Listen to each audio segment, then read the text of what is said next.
Sir, Pahalgam ഭീകരാക്രമണത്തിന് India ശക്തമായ മറുപടി നൽകുമെന്ന് പറഞ്ഞു. അപ്പോൾ ഇന്ത്യൻ സൈന്യം ഇപ്പോൾ തന്നെ ഭീകരവാദികൾക്ക് വേണ്ടിയിട്ടുള്ള തിരച്ചിലും ആരംഭിച്ചു. ചില നടപടികളും ഉണ്ടായി തുടങ്ങിയെന്ന് കേൾക്കുന്നു. എന്തായിരുന്നു? ഓപ്പറേഷൻ ടിക്ക എന്നാണ് ഈ ഓപ്പറേഷൻ്റെ പേര്. ഇത് ഏൽപ്പിച്ചിരിക്കുന്നത് നമ്മുടെ പട്ടാളത്തിലെ ചിനാർ കോറിനെ ആണ് ഇത് ഏൽപ്പിച്ചിരിക്കുന്നത്. അപ്പോൾ ചിനാർ കോർ അവിടെ എല്ലായിടത്തും തിരച്ചിൽ നടത്തുന്നുണ്ട്.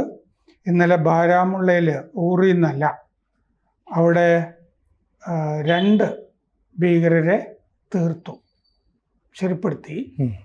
ഇന്ന് പക്ഷേ രാവിലെ ഉധംപൂരിൽ നമ്മുടെ പട്ടാളത്തിലെ ഒരു ഭടൻ ഏറ്റുമുട്ടലിൽ കൊല്ലപ്പെട്ടു.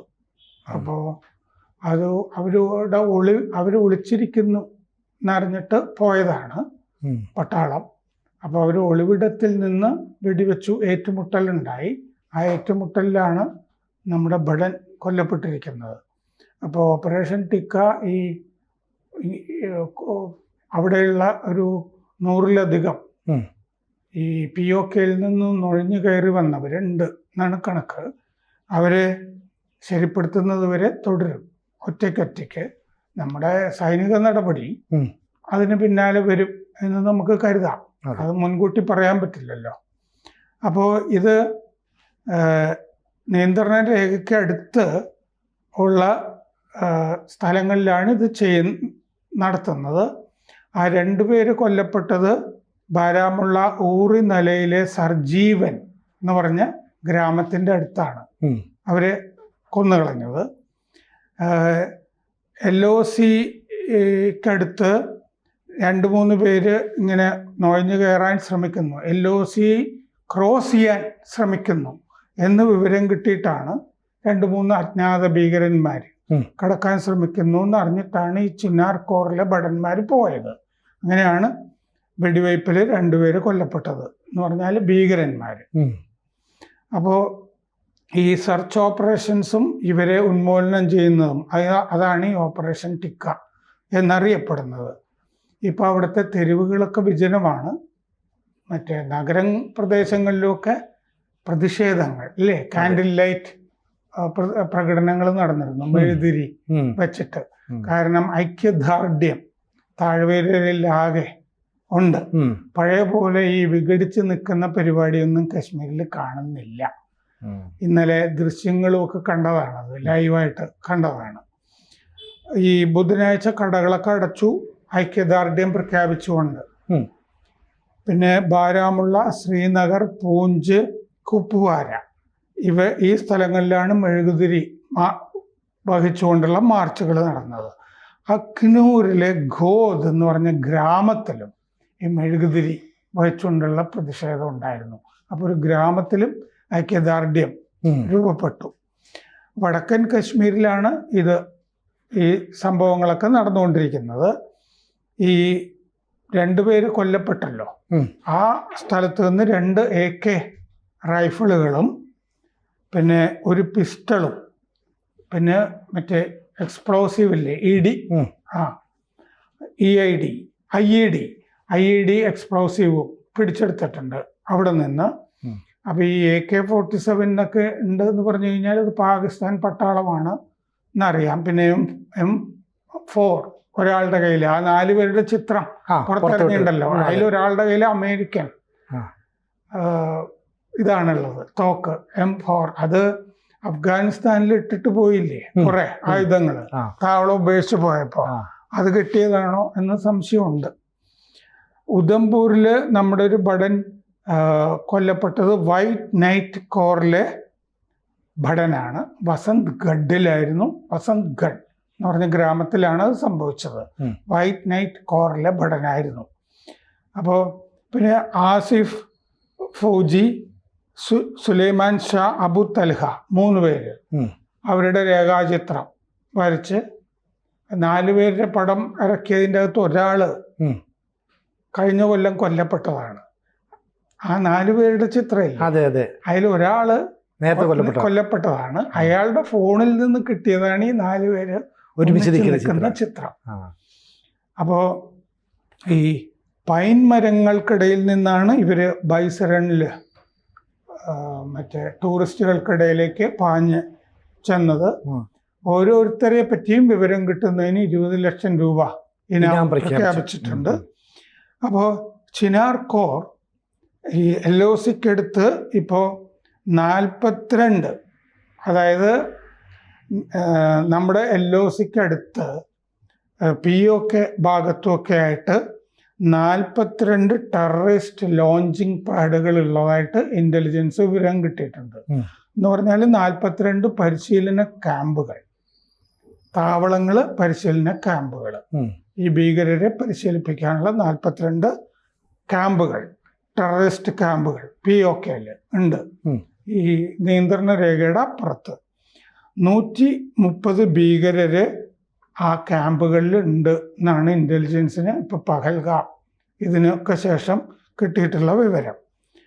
ഇന്ത്യൻ സേന അവയെ ആണ് ലക്ഷ്യം വയ്ക്കുന്നത്. ഇപ്പോൾ മാസങ്ങളായിട്ട് നിരീക്ഷണത്തിലാണ് ഈ ക്യാമ്പുകൾ. രാജ്നാഥ് സിംഗിനെ പ്രതിരോധ മന്ത്രി കഴിഞ്ഞ ദിവസം ഇത് സംബന്ധിച്ചിട്ട് ബ്രീഫ് ചെയ്തിട്ടുണ്ട്. പിന്നെ കൗണ്ടർ ഇൻഫിൽട്രേഷൻ സേന, അതായത് നുഴഞ്ഞു കയറ്റത്തിനെ പ്രതിരോധിക്കാനുള്ള സേനയുടെ എണ്ണം കൂട്ടും എന്ന റിപ്പോർട്ടുകളുണ്ട്.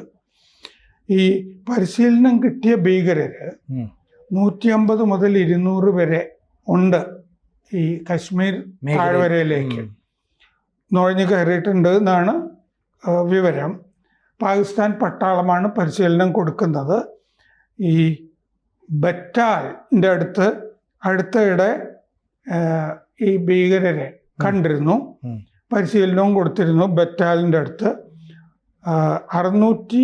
642 മുജാഹിദ്ദീൻ ബറ്റാലിയൻ, അതിന് നമ്മുടെ സേനകൾ ഏറ്റുമുട്ടിയിട്ട് ആൾനാശവും ഉണ്ടായിരുന്നു. 642 മുജാഹിദ്ദീൻ ബറ്റാലിയൻ പാകിസ്ഥാൻ്റെ, അത് ബറ്റാൽ എന്ന് പറഞ്ഞ സ്ഥലത്തിൻ്റെ അടുത്തായിരുന്നു ആ ഏറ്റുമുട്ടൽ.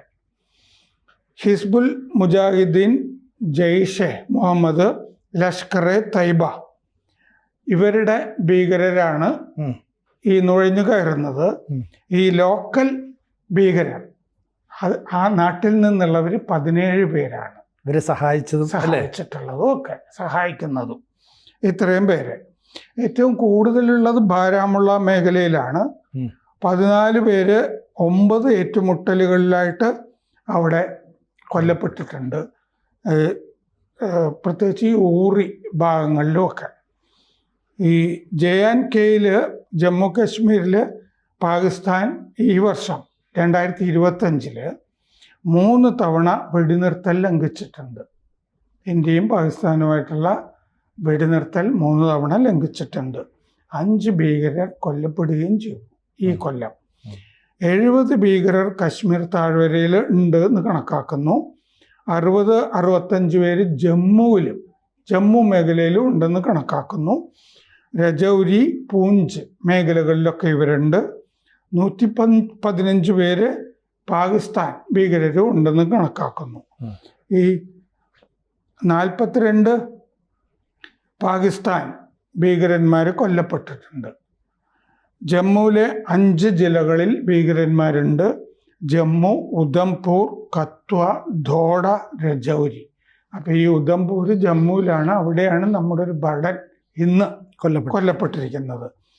കശ്മീർ താഴ്വരയിൽ ബാരാമുള്ള, ബന്ദിപ്പുര, കുപ്വാര, കുൽഗാം തുടങ്ങിയ മേഖലകളിലാണ് ഭീകര സാന്നിധ്യം ഉള്ളത്.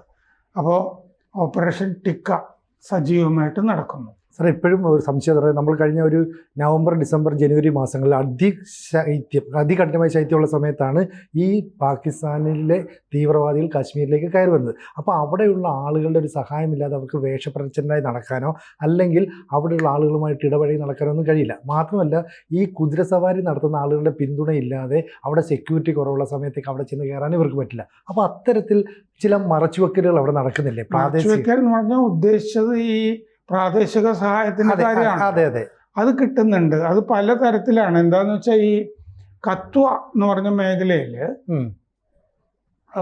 ഇപ്പോൾ ഈ പ്രാദേശിക സഹായം വല്ലാതെ കിട്ടുന്നുണ്ട് ഇവർക്ക്, ഭീകരവാദികൾക്ക്. അവിടെ പഴയ